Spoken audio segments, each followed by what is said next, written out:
Hello students, नमस्कार।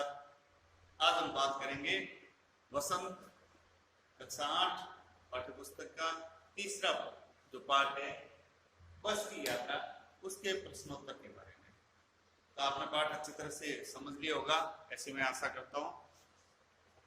उसमें प्रश्न अभ्यास में पहला है कारण बताइए कि जो घटनाएं हुई है उसके बारे में आपको कारण बताना है। तो पहला है, मैंने उस कंपनी के हिस्सेदार की तरफ पहली बार श्रद्धा भाव से देखा। लेखक के मन में हिस्सेदार साहब के लिए श्रद्धा क्यों जग गई? उन्होंने क्यों हिस्सेदार साहब की तरफ बड़े श्रद्धा के भाव से देखा? तो उसका उत्तर है, हिस्सेदार साहब को बस की जीर्णावस्था के बारे में जानकारी थी, फिर भी वे अपनी जान हथेली पर रखकर बस में सफर कर रहे थे। इसी कारण लेखक का श्रद्धा भाव उनके प्रति उमड़ पड़ा। दूसरा प्रश्न है, लोगों ने सलाह दी कि समझदार आदमी इस शाम वाली बस से यात्रा नहीं करते। लोगों ने यह सलाह क्यों दी थी? तो उत्तर है, ज्यादातर लोगों को बस की दयनीय स्थिति के बारे में पता था।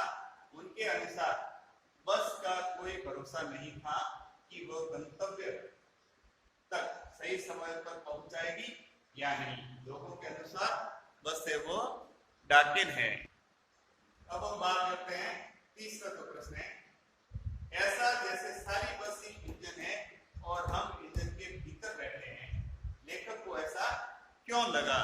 क्योंकि जैसे ही बस प्रारंभ हुई तो जो इंजन है वो बहुत तेज गति से बहुत ही जोरदार आवाज करने लगा और उसके कारण लेखक को भी ऐसा महसूस हुआ। तो हम उत्तर में इसका लिखेंगे, बस का इंजन चालू करते ही पूरी बस झंझना उठी। इसी कारण लेखक को ऐसा लगा। चौथा जो प्रश्न है, गजब हो गया, ऐसी बस अपने आप चलती है। लेखक को यह सुन हैरानी क्यों हुई? जब लेखक ने बस की जीर्णावस्था देखी और हिस्सेदार साहब को पूछा तो ये बस अपने आप चलती है, तो उन्होंने कहा कि ये बस अपने आप चलती है। तो यह सुनकर के लेखक को हैरानी क्यों हुई? इसका उत्तर है, जिस तरह बस की जर्जर स्थिति की, जर्जर अर्थात जो पुरानी जीर्ण शीर्ण अवस्था, उसके अनुसार लेखक को ऐसा लगा।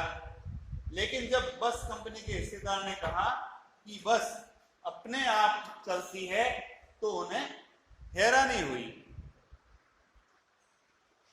इसी में कारण बताए में पांचवा जो प्रश्न है वह है, मैं हर पेड़ को अपना दुश्मन समझ रहा था। लेखक पेड़ों को दुश्मन क्यों समझ रहा था? जैसे ही कोई पेड़ आता तो लेखक को लगता कि इस बार ये बस इससे टकरा जाएगी, उससे बच जाती तो अगली बार जो पेड़ आता उससे टकराने का उनको हमेशा ऐसा अंदेशा रहता है। तो इसका उत्तर है, क्योंकि बस कहीं आने वाली पेड़ों से टकरा न जाए, इसलिए लेखक हर पेड़ को अपना दुश्मन समझ रहा था। बच्चों, हम बात करेंगे जो नेक्स्ट क्वेश्चन है पाठ से आगे। तो इनमें कुछ प्रश्न है। पहला है, सविनय अवज्ञा आंदोलन किसके नेतृत्व में, किस उद्देश्य से तथा कब हुआ था? इसका उत्तर है, सविनय अवज्ञा आंदोलन महात्मा गांधी के नेतृत्व में सन 1930 ईस्वी में हुआ था और इसका उद्देश्य था अंग्रेज सरकार की दमनकारी नीतियों का विरोध करना, जो कि गांधी जी ने नमक कानून को तोड़ करके किया था। दूसरा है, सविनय अवज्ञा का उपयोग व्यंग्य काव्य में किस रूप में किया है? यहाँ अपने पाठ में हरिशंकर परसाई जी ने इसका जो प्रयोग किया है वो किस कारण किया है, किस रूप में किया है? तो इसका उत्तर है, लेखक ने सविनय अवज्ञा का उपयोग खटारा बस को चलाए जाने के संदर्भ में किया है।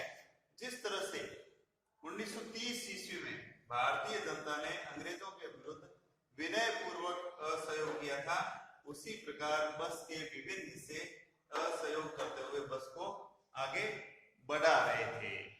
तो इस रूप में कथाकार ने इस पाठ में सविनय अवज्ञा आंदोलन का प्रयोग किया।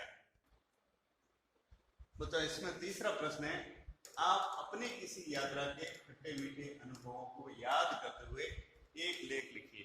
तो आपके जीवन में भी यदि कोई इस तरह की कोई घटना हुई, आप बस की यात्रा कर रहे हैं और उस यात्रा के दरमियान आपका भी कुछ ऐसा अनुभव हुआ कि बीच में आपको परेशानी झेलनी पड़ी, बस खराब हो गई हो, रुक गई हो, और किसी भी कारण से कोई भी आपको असुविधा हुई हो, उस अनुभव को आपको स्वयं को लिखना है, क्योंकि सब लोगों के अपने अपने अनुभव होते हैं। तो आप अपना स्वयं का एक अनुभव लिखिए। फिर आप आते हैं भाषा की बात, जो व्याकरण संबंधी बात है। भाषा की बात में इसमें 3 शब्द आए हुए हैं, बस, वश और बस। ये 3 शब्द हैं, लेकिन इनके अलग अलग अर्थ हैं। तो एक बस का अर्थ होता है सवारी के रूप में, जो बस होती है वह। एक वश किसी की अधीनता या स्वतंत्रता के रूप में होता है। एक बस, अब बस करो, अर्थात पर्याप्त है, काफी है। तो तीनों के अलग अलग अर्थ है। आपको भी बस और वश शब्द से 2-2 वाक्य बनाने हैं। आप स्वयं बना सकते हैं 2-2 वाक्य। अब हम बात करते हैं तीसरा, ये दूसरा प्रश्न है भाषा की बात में। हम 5 मित्रों ने तय किया कि शाम 4 बजे की बस से चलें। पन्ना से इसी कंपनी की बस सतना के लिए घंटे भर बाद में मिलती है। तो यहाँ पर ने, की और से, ये 3 शब्द आए हैं। तो ये 3 शब्द क्या है? ये आपस में संबंध स्थापित करने वाले शब्द हैं। तो इनको हम कारक कहते हैं। कारक क्या होते हैं? संज्ञा या सर्वनाम के जिस रूप से वाक्य में प्रयुक्त अन्य शब्दों के साथ उसका संबंध ज्ञात होता है, उसे हम कारक कहते हैं। तो अब कारक शब्द हो तो इसमें क्रिया भी जरूर आती है। तो यहां पर इस तरह के जो वाक्य हैं वो कारक होते हैं। तो कहानी में से दोनों प्रकार के 4 वाक्य चुन करके आप भी लिख सकते हैं।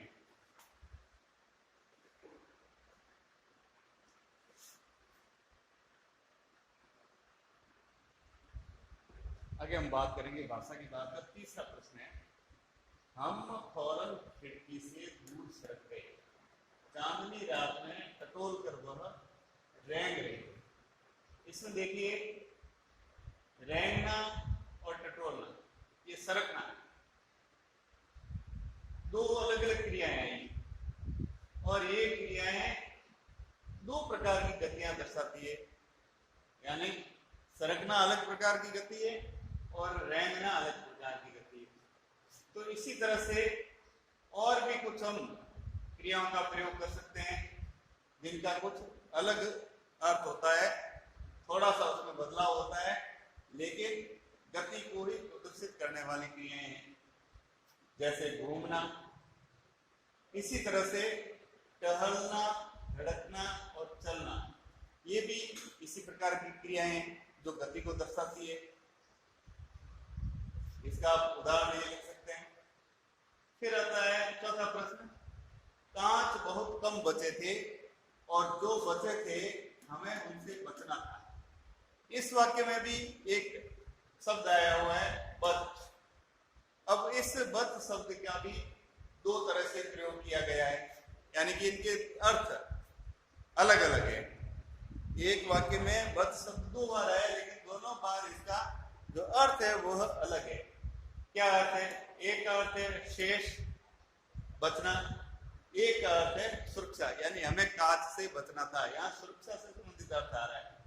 तो इसी तरह से 2 और शब्द दिए गए हैं, जल व हार। इन शब्द का प्रयोग करते हुए 2 वाक्य लिखने हैं। ध्यान रहे कि एक ही शब्द वाक्य में 2 बार आना चाहिए। जो जल शब्द है वह जब आप वाक्य पूरा लिखें उसमें जल शब्द का प्रयोग 2 बार होना चाहिए, लेकिन शब्दों के अर्थ में बदलाव होना चाहिए। लेकिन दोनों बार जो उसका अर्थ है वह अलग अलग होना चाहिए। अब जल का अर्थ मैं बता देता हूं। एक तो जल का अर्थ होता है पानी, एक जल का अर्थ होता है जल जाना, किसी चीज से जल जाना। इसी तरह से हार शब्द है, इसके भी 2 अर्थ हो सकते हैं। एक हार का मतलब होता है पराजय और एक हार का मतलब होता है जो फूलों का हार है। अब आपको इन्हीं 2 शब्दों का वाक्य में 2 बार प्रयोग करना है, लेकिन दोनों बार उसका अर्थ अलग होना चाहिए, ये जरूर ध्यान रखें। अब इसमें एक पीछे प्रश्न बचता है 5वां, बोलचाल में प्रचलित अंग्रेजी शब्द फर्स्ट क्लास के 2 शब्द हैं। इसमें 2 शब्द आते हैं, एक तो फर्स्ट है और दूसरा है क्लास। यह क्लास का विशेषण है फर्स्ट, अर्थात कक्षा कौन सी, पहली। तो ये प्रथम श्रेणी, प्रथम है वो श्रेणी को दर्शाता है, अर्थात ये इसका विशेषण है। अब फर्स्ट क्या है, एक संख्या है, तो फर्स्ट क्लास संख्यावाचक विशेषण का उदाहरण है।